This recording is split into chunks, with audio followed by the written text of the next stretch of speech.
Bonjour, aujourd'hui je vous propose de partir à la rencontre de la grande déesse Héra, celle dont les colères rivalisent largement avec les grandes colères de Zeus. Quelle est cette étrange déesse, Héra, qui est en même temps la déesse du mariage et des épouses légitimes, protectrice du couple, de la fécondité et des femmes en couche?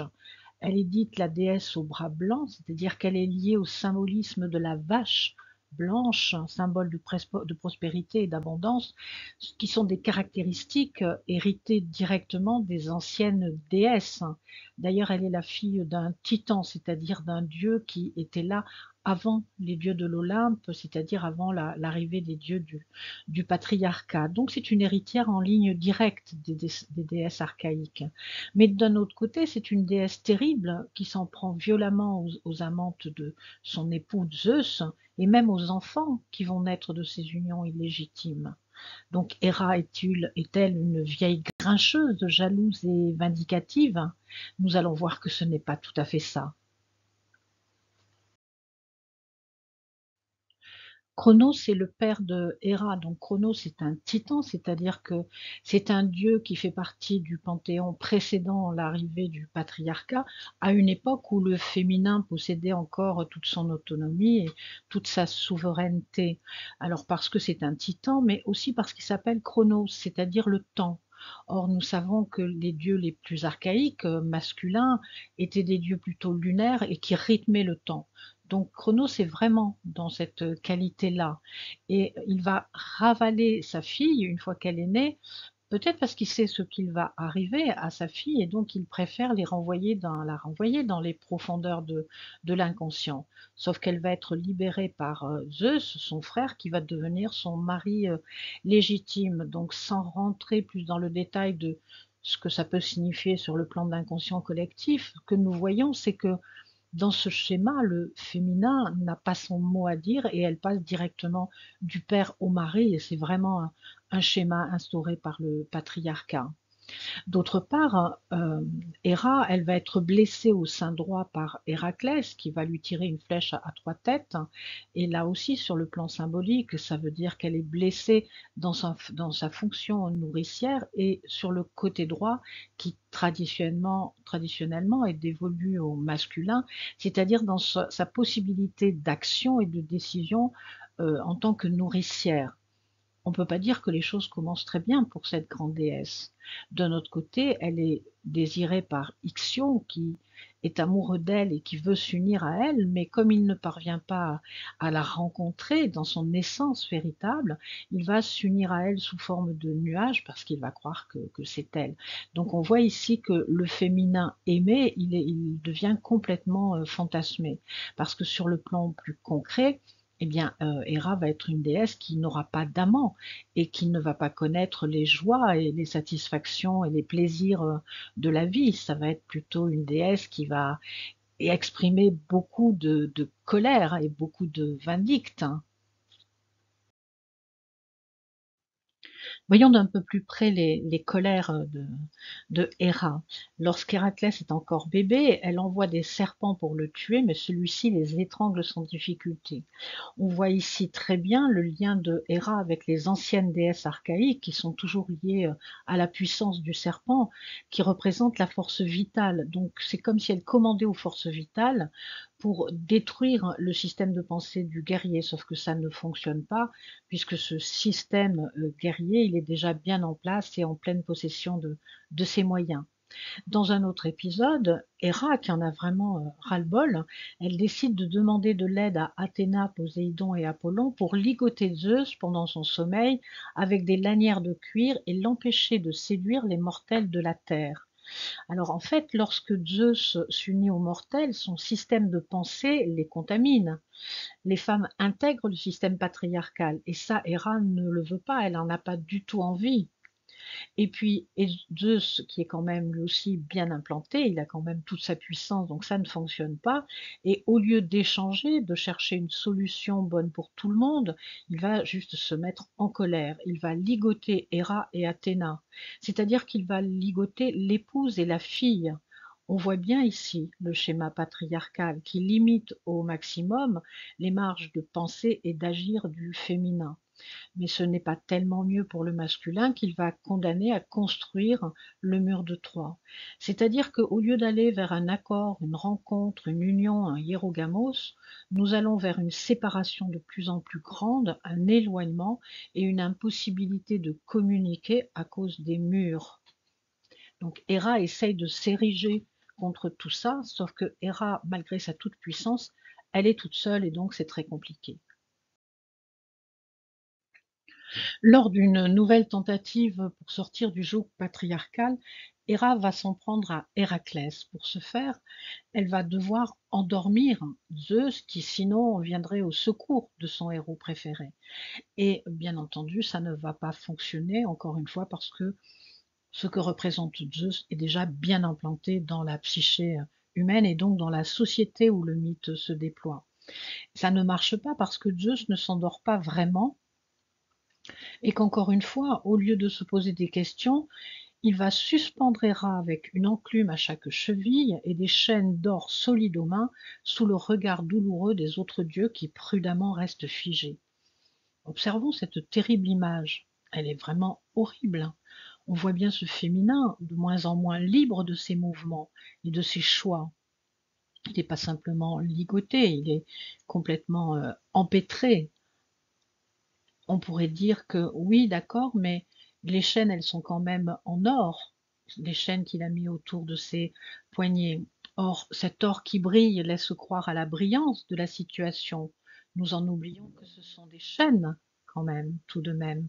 C'est un peu comme réjouis-toi de ta situation, regarde, c'est joli, ça brille comme de l'or, et oublie que ce sont des chaînes qui t'entravent. Et puis, il y a cette image de réaliser cette entrave sous le regard douloureux des autres dieux qui prudemment restent figés. C'est-à-dire qu'on voit bien qu'ici, Zeus il commence à régner par la peur. Plus personne n'ose bouger, plus personne n'ose rien dire. C'est un peu comme si Zeus leur disait, regardez ce que je suis capable de faire à ma propre épouse, et si vous levez le petit doigt pour protester, il va vous arriver exactement la même chose. La fonction féminine est entravée au maximum, mais toutes les fonctions psychiques aussi sont figées par la peur. Et ça, nous connaissons bien aussi dans toute notre histoire. Nous allons nous arrêter quelques secondes sur deux attributs de Héra qui sont très parlants, le fruit de grenade et le coucou. Alors le fruit de grenade, nous le connaissons déjà parce que nous le rencontrons dans le mythe de Déméter et de Corée, mais c'est aussi un des attributs de Héra. Cette grenade, c'est un fruit rouge, il est vraiment rouge comme le sang.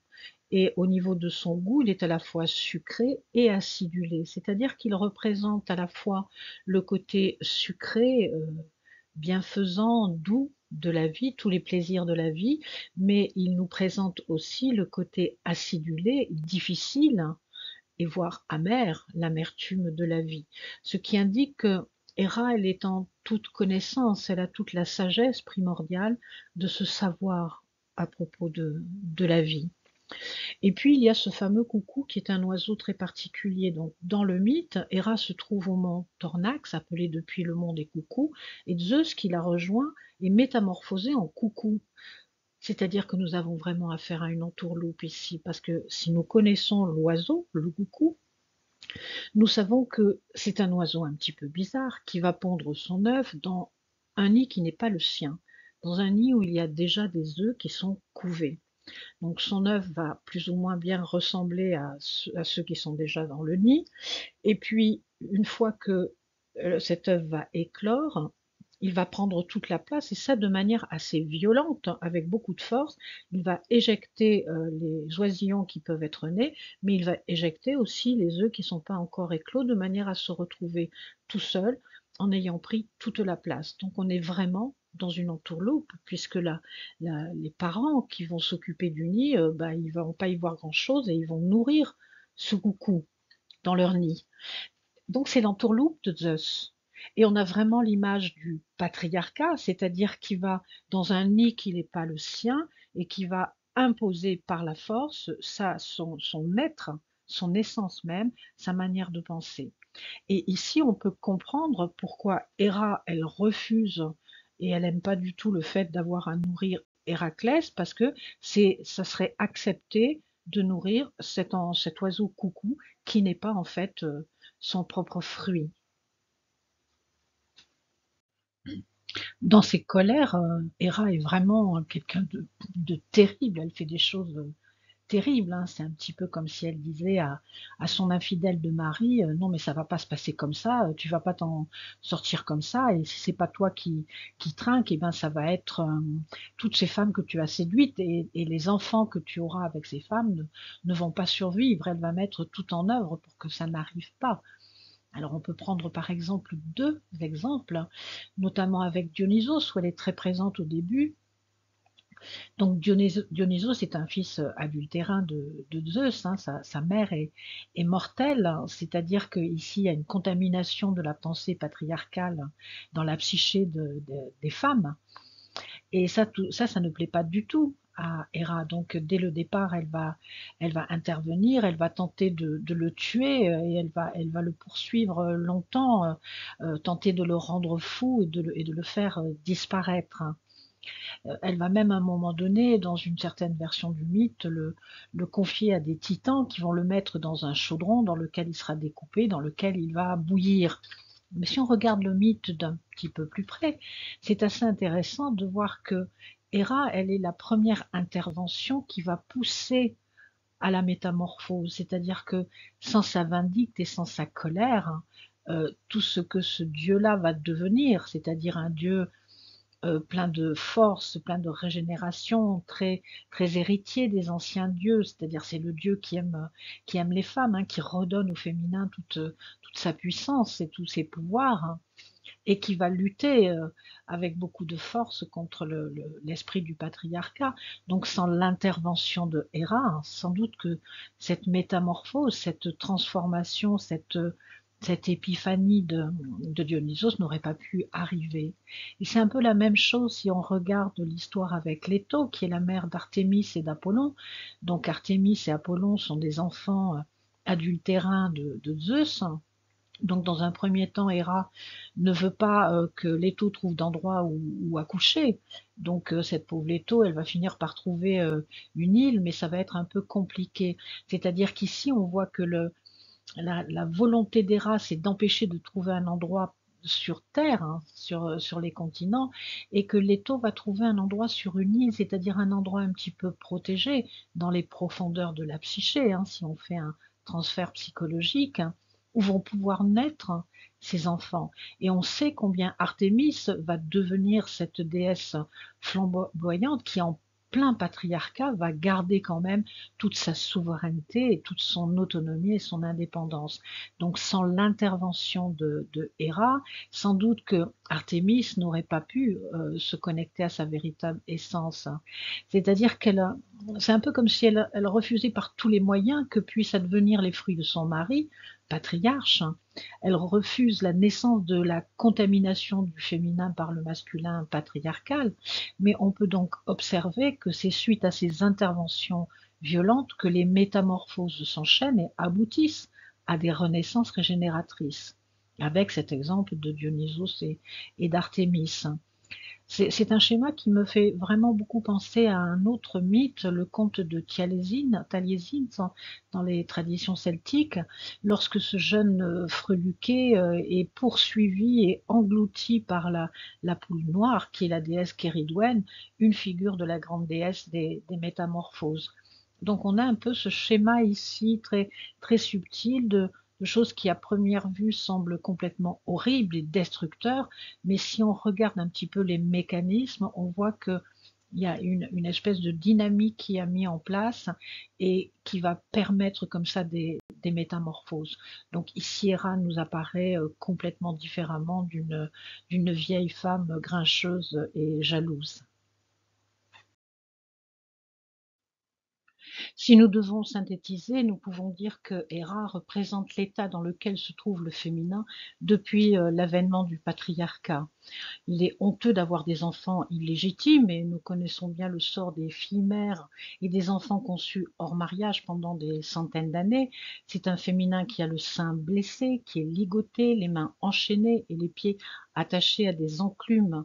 C'est assez horrible comme image, mais c'est bien le sort qui est réservé au féminin, femme et anima, de ne pas avoir son mot à dire, ne pas pouvoir bouger, ne pas pouvoir décider. Mais Héra se lève toujours dans sa toute-puissance et quoi qu'il arrive, ne se soumet pas et dit toujours non. Elle ne se soumet pas, elle ne courbe pas la tête, elle ne baisse pas les yeux, elle n'accepte pas cette situation de femme épouse qui se doit d'accepter les phrases de son pognouf de mari. Elle n'est pas complice non plus dans le sens d'encourager ce système, elle n'applaudit pas et elle ne facilite pas la tâche. C'est sans doute à Héra que nous devons le courage de nous lever et d'exiger l'égalité et le bien-être pour tout le monde, hommes, femmes et enfants.